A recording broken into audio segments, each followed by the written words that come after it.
Welcome back. Let's talk about the money market and the demand for liquidity. We will be using the LM curve for this market. LM stands for liquidity money.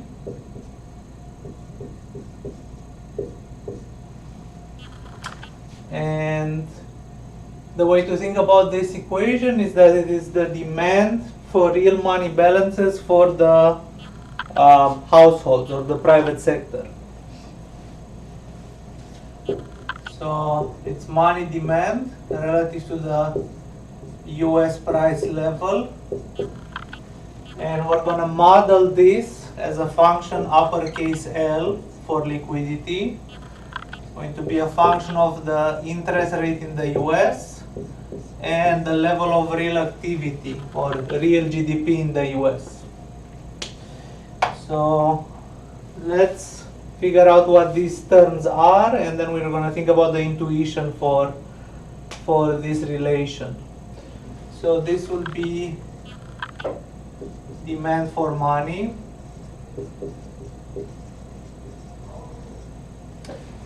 P dollar is the US price level, the price index. R as the US interest rate. And finally, uppercase Y is US, the real GDP. It's going to be the level of real activity in the US.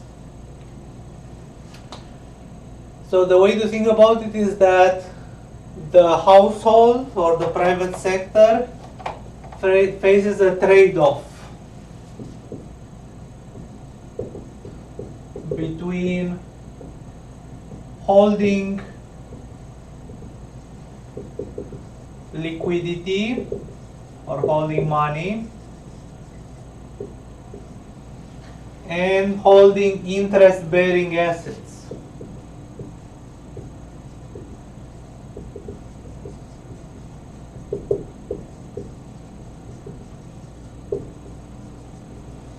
So if I want to spend a lot because I have a lot of income, so when Y is high, there's a lot of real activity, there's a lot of buying and a lot of selling. The private sector will need liquidity to engage in those transactions. So as a consequence, if the real income is higher, demand for real money balances will be higher. So the L function is increasing in US real GDP. Higher real activity, more demand for money to engage in transactions. So people would like to hold more money and they will be willing to forego interest in order to engage in transactions. On the other hand, when interest rates are high, interest-bearing assets look more attractive at the margin. So the private sector will try to economize on the use of liquidity and money. They're going to hold less real money balances in order to take advantage of the higher interest rates. So the demand for money will be lower when interest rates are high. That makes the L function decreasing in the US interest rate. And as I mentioned, this entire ratio is called demand for real balances.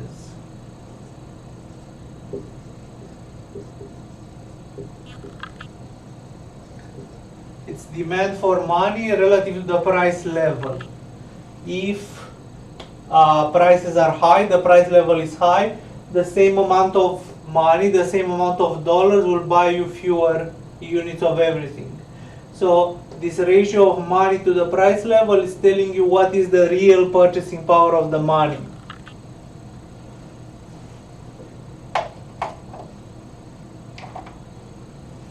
The way we're going to use this demand for money is, of course, in together with money supply, and we're going to think of that as the money market. And the way we're going to think about it is that the variable that will adjust to bring money supply and money demand and money supply in balance will be the US interest rate. And we're going to have a diagram to go with that. So let's do that next.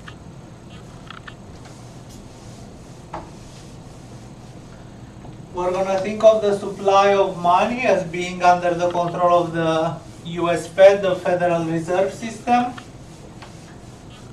And the Fed will use money supply to implement monetary policy to achieve certain interest rate targets or to achieve certain targets related to the level of real activity. So the money market diagram will have the following axes.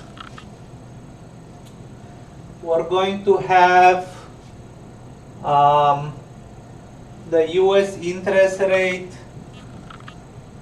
on the horizontal axis, and we will have real money balances on the vertical axis. And so we said the LM curve relates the demand for real balances to the interest rate, but they are inversely related. That is, high interest rates means low. If interest rates are high, money demand is low, and when interest rates are low, money demand should be high. So we're going to draw money demand like this. This will be demand for money.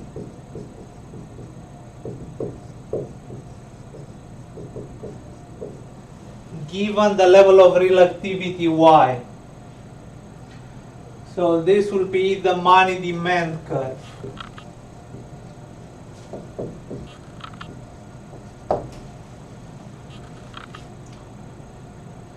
Then we will think of the money supply as being fully determined by the Federal Reserve.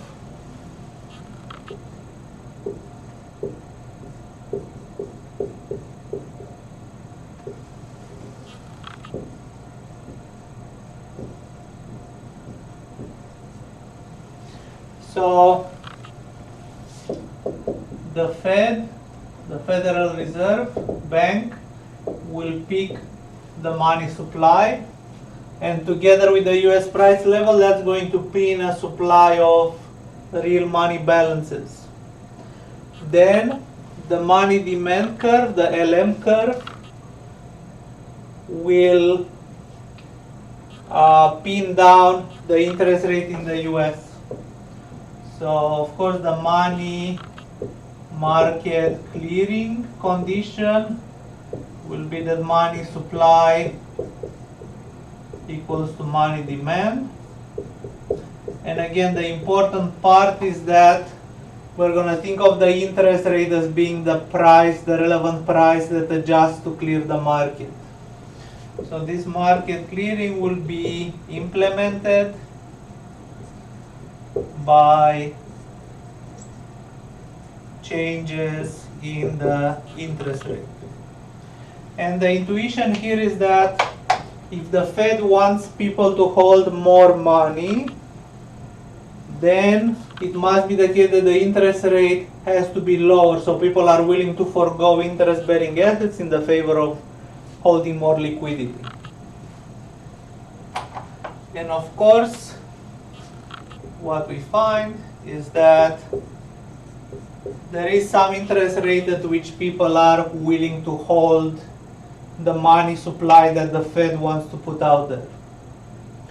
The way the Fed operates in practice, it thinks of itself as targeting certain interest rates and then allowing the money supply to do whatever it has to do in order for the Fed to get its preferred interest rate.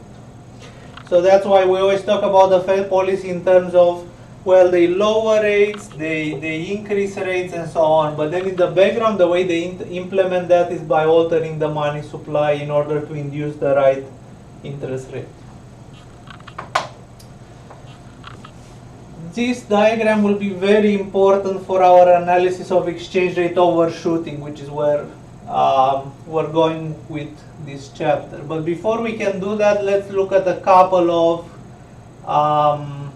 changes within this environmental loan without bringing in exchange rates or other factors. So in particular, we should be able to work out with confidence the consequences in either changes in Fed policy or changes in the real GDP or the real level of activity. So let's start with changes in Fed policy. In particular, let's think about what happens if the Fed increases the money supply. If the Fed decides to increase the money supply, that's going to be a movement along the axis, because notice that we have the money on the vertical axis, so there is no shift.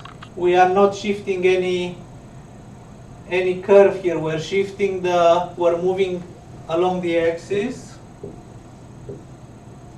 So there's going to be a new money supply, a new supply of real balances. And so that one will mean that the supply of money is higher.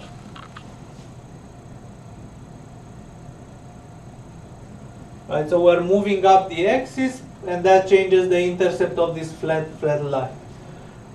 In practice, you can even forego drawing these flat lines, these horizontal lines, because basically what you're doing is you're reading a point off of the LM curve. So then what happens is, in order for households to be willing to hold the extra money that the Fed wants to put out there, interest rates have to fall. So the conclusion here is that when money supply is high, interest rates are low. And of course, we can show the opposite, that if the Fed reduces the supply of money, interest rates have to increase. So the interest rate and the money supply will be inversely related. They will move in opposite directions.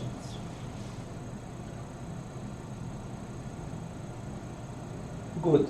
Next, I want to look at the consequences of changes in real activity. You will notice that we will always, for the purposes of this chapter, we will take real activity as given. A bit later in the class, we will think of the joint determination of real activity together with exchange rates and the money market. But for now, we're going to take the real GDP, the level of real activity, as a given constant. But we will think about the consequences of changes in the level of activity, not endogenously within the model, but rather as an exogenous change. So I will redo this diagram, and we will look at the consequences for the interest rate from a decrease in real activity in the US.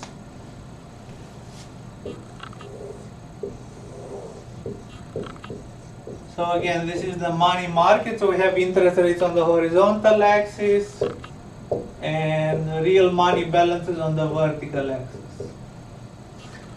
We said the LM curve is downward sloping. So the first thing that happens is that the Fed picks a money supply, and that will pin down interest rates in the US through the LM curve. And we said the LM curve relates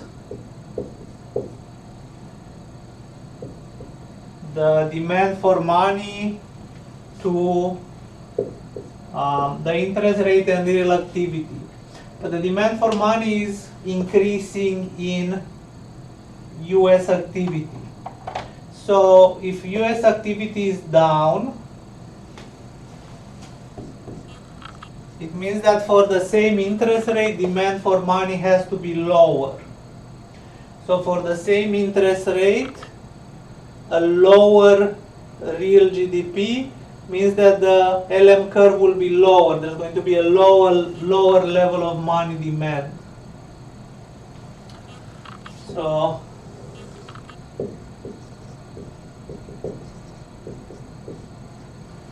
a lower level of US real activity will shift the LM curve downwards. If the Fed does not alter the money supply, then we're still looking at this quantity of money, but now with the new curve, it must be that the interest rate is lower. So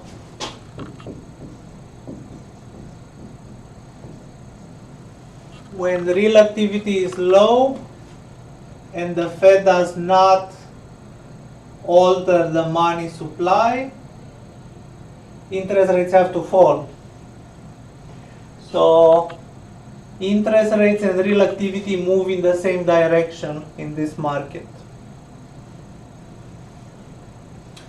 Of course, we can also ask, what can the Fed do to prevent changes in interest rates?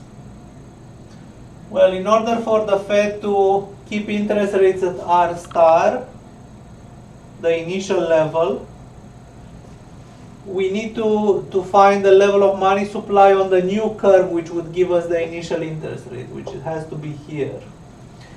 So if the Fed reduces the money supply, then interest rates do not have to change. That's going to be of particular interest to us. So let's write that down. So if there is a loss of real income, real activity in the US, but at the same time the Fed reduces the money supply enough, these two things together will support no change in the interest rate. So if activity is reduced, the Fed may want to reduce the supply of money in a way that leaves interest rates unchanged. I will ask you about what the Fed can do to prevent changes in interest rates or to prevent changes in exchange rates once we start integrating back exchange rates. So it's always going to be interesting for us to first work out the consequences of some shock absent any response from the Fed, but then also to ask what can the Fed do to prevent the shock from altering this or that outcome variable. Good, so now we know how the LM market works. Now I want to break down this study of the money market into a short run approach and a long run approach. So let's see how the money market is different in the short run and in the long run.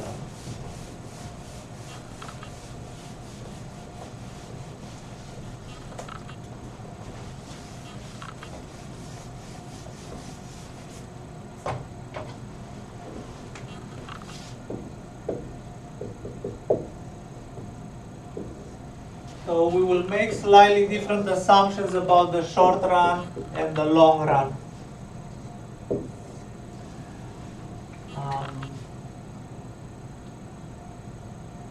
The criterion we're going to use in order to distinguish between the short run and the long run is whether prices are flexible to adjust. If the US price level is in some sense sticky in the short run, but also flexible with enough time, so in the long run. So the key difference is that in the short run, the US price level is, we're going to call it sticky, So in particular, we're going to draw it fixed, and we're going to take it as given. So in the short run, the price level does not adjust to shocks. That's going to be the main difference with the long run. In particular, in the long run, the US price level will be flexible, and it's going to adjust to shocks and to changes in the environment. So this will be the main difference between the short run and the long run, and it's going to induce very different behavior at the two sort of time horizons.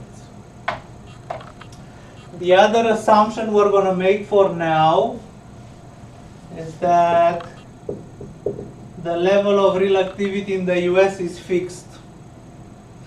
So for now we will not be thinking about the consequences for real activity from exchange rate policies or to shocks to foreign markets and so on. So then these are our assumptions.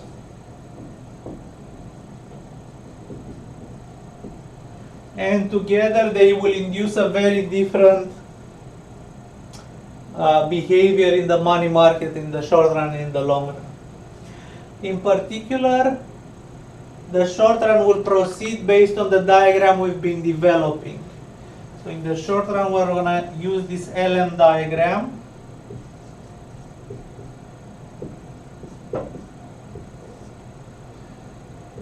And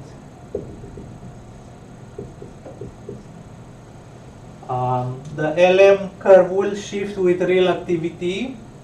That's given exogenously. But the focus in the short run will be the consequences of changes in money supply and how they feed into the interest rate. So in the short run, it's going to be all about the Fed altering money supply in a way that implements certain changes in interest rates, either in response to shocks to real activity or for some other reason. In contrast, in the long run, we will focus on long run monetary neutrality.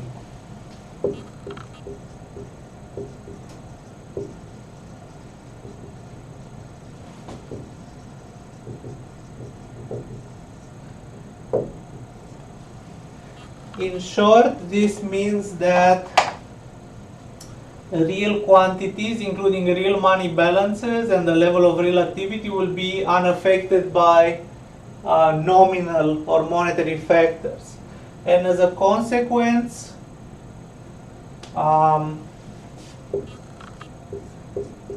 changes in the money supply will be reflected in changes in the price level.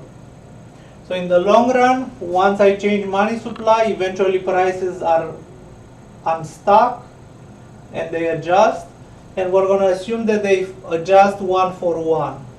So our long run version of the money demand equation will be that since there's no change in real activity, then what's going to happen, and it's going to be a bit of an approximation, but that the inflation in the US, which is the percent change in the price level, will be given by the percent change in the money supply. So that in the long run, this ratio stays the same. If you have some growth in the money supply, eventually it will be matched by the same growth in the price level. So this should be familiar to you from studying the quantity theory in your macro classes, but that's not the important part. What's important here is that inflation in the long run reflects the growth rate of the money supply, and then the real quantities are left unaffected. So long run inflation is determined by money growth.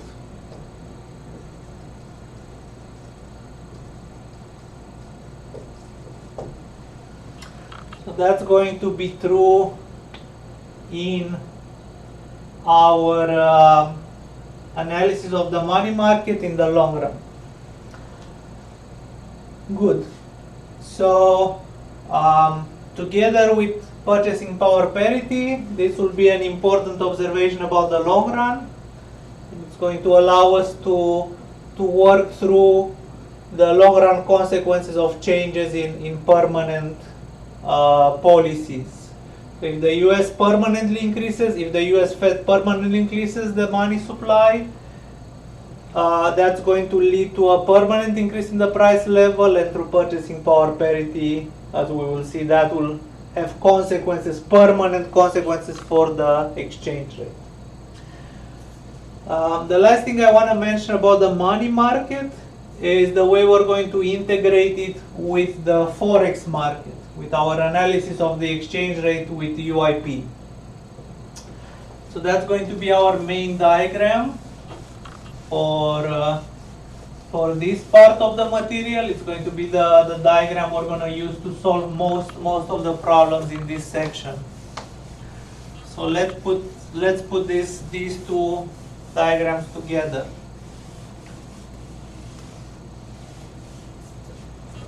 So the two diagrams we want to merge are the UIP, which relates interest rates to exchange rates, and here we think of interest rates as determining exchange rates given interest rates abroad and beliefs about the future. And now we want to merge this with the money market, where the LM curve relates interest rates to real money balances. And here we think of the real money balances as decided by the Fed. We think of those determining interest rates. So now I want to put these two diagrams together, and they do share an axis, so they share the horizontal axis. So the way I'm going to do this is I will mirror vertically the bottom diagram of the money market. And so this is the forex market based on UIP, and this is the money market based on the LM curve. So I will flip the money market diagram vertically, and then I'm going to merge the horizontal axis to create a two-quadrant diagram.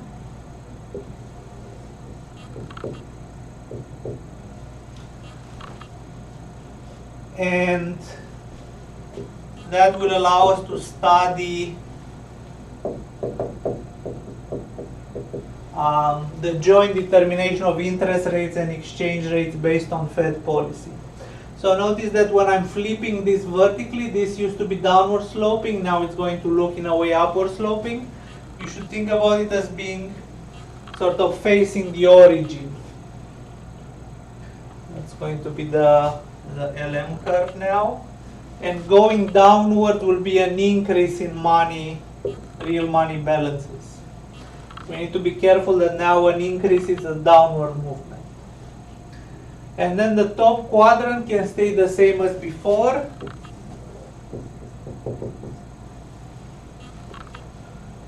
That's going to be UIP. And so this will be our main diagram, the workhorse diagram. And so as I was mentioning, the way to think about it is that the Fed peaks the money supply, and we are in the short run such that the price level is fixed. So the Fed picks the money supply through the LM curve that determines interest rates in the US. We go 1, 2, 3. So we're going counterclockwise. So the Fed determines the money supply through the LM curve that pins down interest rates in the US. Then we're going to use UIP to pin down the exchange rate, the dollar per euro exchange rate. So the way you want to think about this is being determined counterclockwise. So we start at the bottom vertical axis, we go to the curve, we go to the horizontal axis, then we go to the curve in the top quadrant, and then finally we go to the exchange rate. So I'm going to do a separate video on this diagram, but this is how we're going to integrate the money market and the foreign exchange market. And then a lot of your work will be to use this diagram to work out the consequences to either changes in Fed policy or changes in US real activity, or perhaps changes in the forex market, such as updated beliefs about future exchange rates.